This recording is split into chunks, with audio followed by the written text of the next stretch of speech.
Lucinda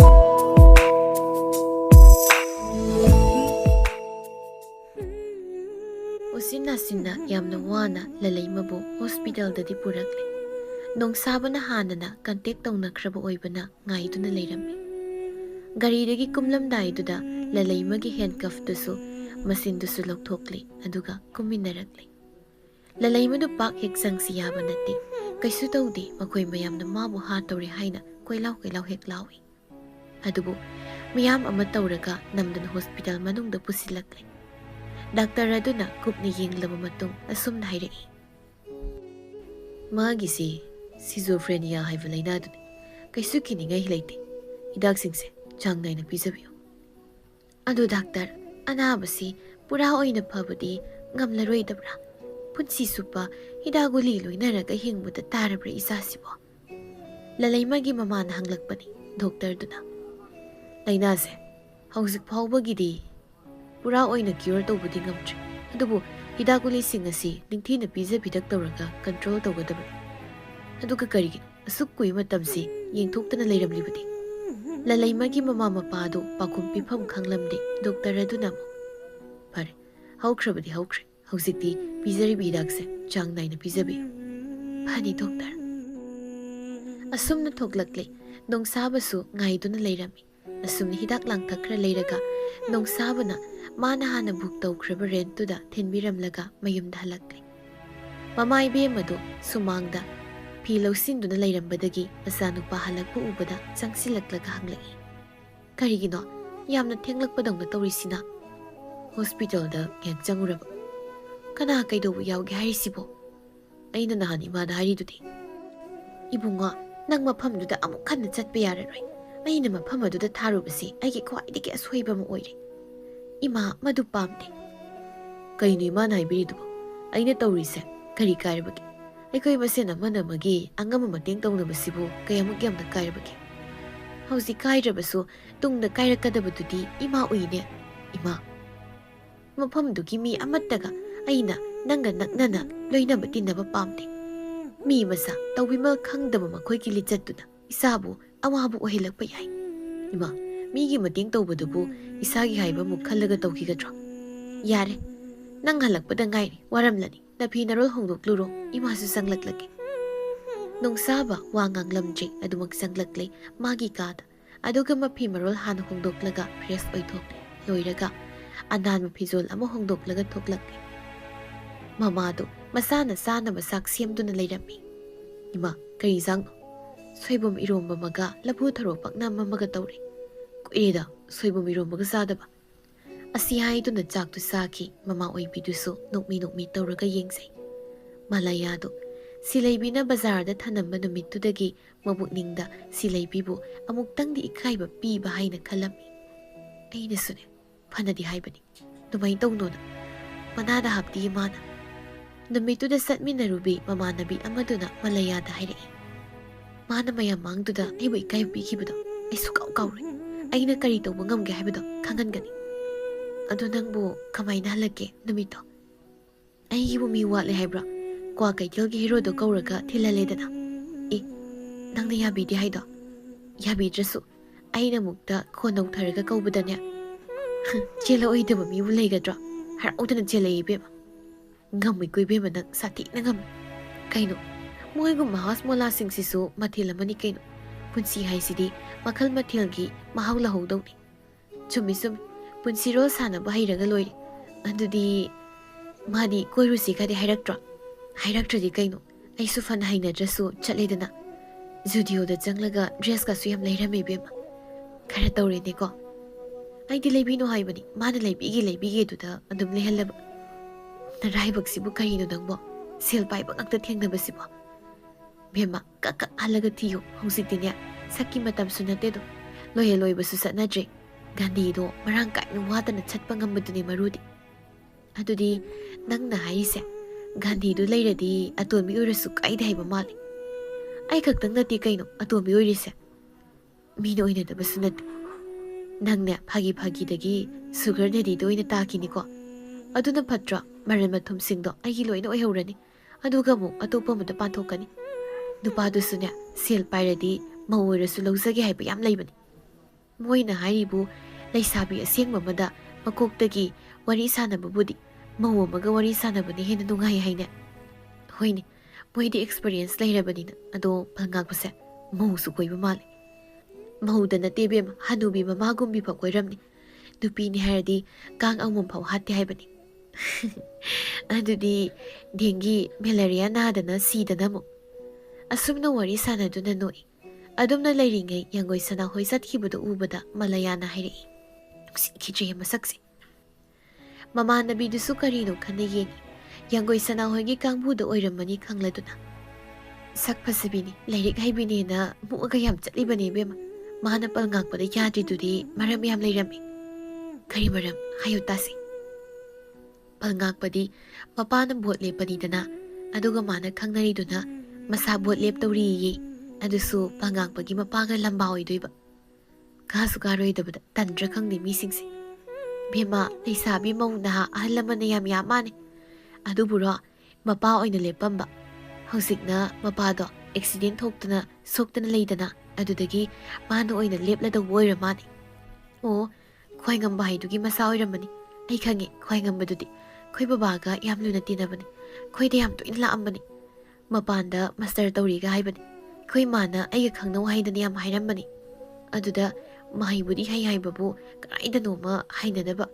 Book one man bama yahubudu tandana tokpani. Aduga khangnari boirase. Mahanaga phari oiramni. Nupaduga maga yengnabada kaino yam thina khenari. Mabunga sutina yaibani. Soidre mayumda khara laingaida irang tawsili oiramni. Pema sakna migi magu lepkanuko. Ibani se miwana puk thalle do tarani. Ngangnabadi moina silaga ngangdradi kaino. Asumna wari sanari ngai silaibidu laklami malayana. Kauroi ko ai asinupise. Kaudradi nang sauri khangkrani bema. Nangna tawge khaliba thabakta tinadradi kamaina pangthok ngamdoino. Nangna haidusu sumini. Chumdradi kaino. Lucinda dauba nangna tawkrido soishrena haisina dauba. Nangonda mina singna kinaba tawba yade. Patta lausingse nangna ingondagi kitang helamini tawrisi. Aduni silaibina. Kay warino yamno amisiba. Nangdi thengna laabadina khanghaudredo. Atay nateda malayado nahan ododagi lehuraga maidada singduda lawma lao hairaga kanam lakpitadana makongna sangna satlakanda upai leitadana ododa halli haiba adugi no amiba. Aisu doi numito khoido kitang saugatluraba kuhonadi nang kamai tarongani khaleini ado doi tamo mayamduna lawma laktrena ododa dum tarena malaya noksinaraga karidi upai leirige doi class ka yaroidra yak yarusisu yai law changasi. Silaibi mahakti karisu khanjilude nakna loinaba mina silakpa amangbagi masaktu karam tawi haiba. Kay phado mapana tarumba thabaksingdu mamasa satchatuna yengsili. Hainabi oirakle asumna nganna chatlaga thengna halakpasi. Masi phana oirabasu ngayak pothaba matamdadi thamoida lotuna thamlibi kanagumbi dubu ningsingdabasu natte. Ahing kaya pakum pibi khijabasi thi adubu hanjin paraga awaba pothaphamsu oiribani. Masa mathanta taksi sonja adu pangdabra nahaksi haina warongzadabasu natte. Ngasi so adu mangai lairik papham ka aduda sithidu hanjin paraga lairi. Devilda lairiba phone adu lakpaduda kanana tarakpano haina yengi. Loisingna tarakpa oirambaduda thinthadana phone paikhatli. Hello ga haiba nangdi loisingna hana hairi. Aikoi social worker bu hayengse ngakta ngakoi romda koitorpa sangbigadro. Nang yu wai sidi sangamasu sangde hainingai he. Nati kari lege nakoi lao kai naga hainingai siba. Nang kaurga phugi do. Adudi nang adum chana sem saramoni ko. Ithanara laktoise ani dudi. Yauni. Moi ani su sangde harpa ga yaroi. Maram sibu isa sada basidani. Aina hayeng lao haise. Hangchitse aisat patari. Karaida kari doba. Aina thabak amagi application thasinkhibado maduido interview gi matam lepsilai aduga na haidrina karike ngasi hairasidi kaifa asang masora mu hondoklaga sideidi unabaga phanglaroine ko siura mane taibong miyoi baise nangsu nang nanding liu pandamdo phangduna miyam gi seba to phangbo oirasino warise yam emotional rom do oisingkre torisi. Aina leitrigai chance lodana isanupida karan taramba yaroi. Aina karim khandaba wam hairabanina aina soiramasu Sauba yaroi sidi. Hira nangsu. Pare. Thengsu theng. Hayeng du yare haina lauri. Thamage. Nangsu pothana ba taw. Thabak mayam satpagi waramlani. Aigi care lobi na ba nang lei da bo kari ki nupi amuk thiru doino. Okta ba sidi. Thok tu sungi ni tabada. Thamhorge phone ka. Asumna phone du thamnare kaifa su nokmi tawi. Text ama fat lai kanagino haina yengbada. Loisingna tharak pu oiramni. Amuk harau mandana nathana nokmi ga tawra leiramni. Kaifa nokpagi emoji ama khak thaki. Loisingdo kaifa da message tharuraba matung WhatsApp ta leiramliu message singdu kari khalurabano ngasidi loin hek sin tawrammi. Somdana kuina sin phawba tawdana leiraklaba message sin tawkibaduda reply lakadra khana ngairammi adubu laklamti. Adugi mahut itha thasadana status ama thamlakbaduda changduna yenglubada thamoidu machet kaya thokna kairammi. Sak ubi photo na te thanamlibadu khud khaktangi photo na caption dana labsangi emoji ama khak happy. Laisilembi khoidok prok sak paidu oirammi. Asumna leiringai status amaga su thamai. Loisinga nupi maga naminna photo ni. Loisingna nupi du de yengli aduga nupi du gi masakti uramti. Rose buki amana mamai mapadu khanjin kre photo du gi caption dana 7 years together mai thorani. Laisilembi photo du urubadagi amuk kena sounding boy pathoi nungai taboy ikai boy tawrammi. Phone no fat lok toksili aduga table da thamkre wakhaldana. Chumi.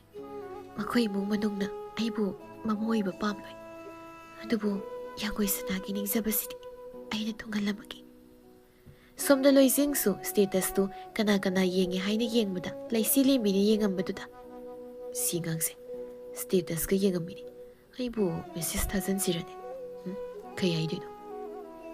Tuogeda. Laisilembi su loisingi number du archive to oina hapjinkri. Uraga sauningba penaba sum helakani khanmanara karin. Loising su message ama type tawi adubu thaba ngamdreduna amuk kaktatlaga phone du table da thamkri. Haina khibagi matung inna marup maridu pulap pullari. Asamba mathel oina tawri. Chak saba thakpa loiraga makhoi punna phamduna wari sanai nongsabana. Ayamja nangna thabak sima palamda natradi irei leida dongna tarumisina kari. Nangi nathandana decision lawraga tawbado hausi phabu doktrine. Sel tanbana aina sattoise irang phalang tawba nate. Adu waibanida aikhoiga tanaraga aphapata su yengminade hai nangama. Nakhoi pikera sawera thabak amamdi painari ai khaktangni yengo. Lairik tamine duna sum leiba yaraktre. Yengu bu khuding awatpagi awatpa ngakta. Nangna khalido aikoi su khangi. Aisu sum lapna leinabase pamdabagi haibani. Aisu khangi. Aisu pamma natini nakhoidagi lapna sattoise. Adubu mase punsi oirame taw. Nganbana. Adubu tungdai khoi masendi walotnagumse. Asaidagi kaifa karisu khumlakte. Karigumba amada sum imang magumna tawdun leiribado makhoi ahumna ui nongshabana. Kaino kaifa nupi kainaramdagi matang du mankrida. Punsigi na tenhe nangbo. Kaifa non tharamba mamai tu non khalaklaga tungai kidre nongsaba. Aibu gyan tana wakhalamda khalalu. Khalu adubu lambi ta da wudi tawno. Kanai yum sabagi lambi semagi wakhalno. Hauraba na khoiso. Madugi wadom ai ngak tang koksi ingan gi haidan laini. Palakino uta. Khara leiragadi nangna satpa lakpa mafamse bodyguard kaido yaurani ko. As biti suklai leiru. Iko igasi nangonda free oina waga nganga maroine. Daidi sim tigalad aibu aduguma mi manbro. Adu hairamba ngaktanida. Kaifana wa khungi tawringai thongzindagi. Thamo hai mahisi. Loising phamlambadagi laklaga masandagi tray du lahori. Yangoi sana thoklamdaido kaifada haifet yenglammi. Mit yengi lan thamoidana taksi. Kari oirakadoriba haiba ngamdi khangdi kanasu. Yangoi sana du magi kada sanglaklaga phamungda phamlaga lei. Nungsirage hairagasu nungsigi yadaba. Nungsiraroige hairasu nungsiraroi ngamdaba. Kari machatno he taibang miyoiba. Gari start tawbagi makhol tabaduda magi kagi thongnau pardardu haidoktuna lona yengluni. Asumna nupa ahumdu gari thauraga satkri. Loisingna imungda changaklage haina mamai lei thorakpada yangoi sanana pardar haizin hibudu uhorami. Adubu karisu hairudi magi kada tumin changlakli. Hayeng pugadaba hapa loijiba mapot masayisingdo hapsinduna lay pumnamak loiraga ihak phami. Aduga fonda kaifagi number aduda text sama iduna thaki wahina. Aina lamlapna leiringai aigi izalga imagase nangna khara khara yengsinbiramuko. Message tu uraga kaifana marup anituda hairei. Ibu kariba kumpi khoibano nungsabana. Nachanupidi inagda thamaga kupna senaramagen hayo. Maha yare nangama aise chay nung khara sahaningma male. Chagira saregira nangi oherodi yare nganbana. Nungsaba haibasini kangjay tumina layo. Karay phone na piro. Asiya ituna kaifagi phone na lauraga nganbana oina reply yama piki. Adugidi nang karisu wagano aikoi hum lairisidi. Nangi thabaktuda mai pak poirasano. Happy journey. Thank you. Makha taba tharutri nganbana aikoi hum lairisida nang khak naming palai sinadi nang sum hauraba sum aina khanbani. Yare ko tu masi wasi. Nong sabaga nganbaga su tumin laikre. Adubu nganbana hairakliba wahaidugi wakaldi makoy ahumakna khanduna lairi.